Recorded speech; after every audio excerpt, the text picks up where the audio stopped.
Hello দর্শক, আসসালামু আলাইকুম। আমি জাহিদ ফরাজি ব্লগ ফুটবল প্রেমিক ভাইরা সবার জন্য নিয়ে আসলাম অসাধারণ একটি ফুটবল খেলা।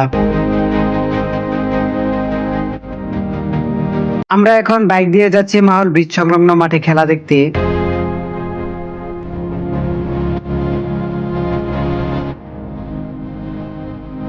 আমরা এখন চলে এসেছি মাহল খেলার মাঠে। এই খেলায় যে দুটি দল অংশগ্রহণ করেন, একটি হলো কান্দিপাড়া একাদশ বনাম বারহেটি এবিআর একাডেমি একাদশ। কোয়ার্টার ফাইনাল খেলা হয় মাহল ব্রিজ এর ডান পাশেই একটা বিশাল বড় মাঠে। এই খেলায় বারহেটি এবিআর একাডেমি 1-0 গোলে কান্দিপাড়া একাদশকে হারিয়ে দিয়েছে।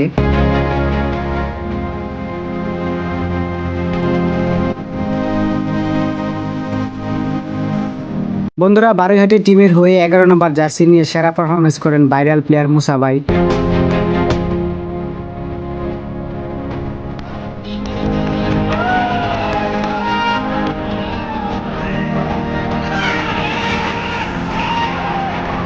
এবং 9 নম্বর জার্সি পরনের প্লেয়ার সেরা পারফরমেন্স দেখিয়ে একটি গোল দিলেন বারৈহাটি টিমের হয়ে কান্দিপাড়া টিমকে।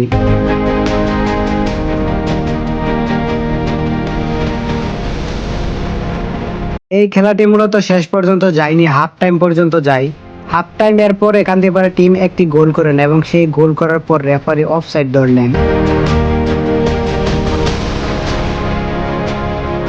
কিন্তু কান্দিপাড়া টিম সেটা মানতে চায়নি। পরে বাহির থেকে একজন দর্শক কান্দিপাড়া টিমের 11 নম্বর জার্সি পরে ভাইরাল প্লেয়ার আব্দুল্লাহ সরকারকে গালি দেওয়ার কারণে আব্দুল্লাহ সরকার রেগে গেলেন।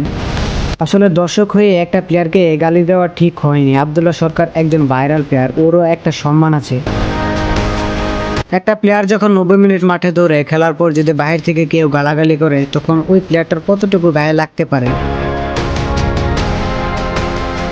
ওর জায়গায় থাকলে হয়তো আপনি অনুভব করতে পারতেন। আপনি যে হন না কেন, এভাবে একটা প্লেয়ারকে গালি দেওয়া ঠিক হয়নি। অতএব কান্দিপাড়া টিম খেলা ছেড়ে দিয়ে চলে গেছে।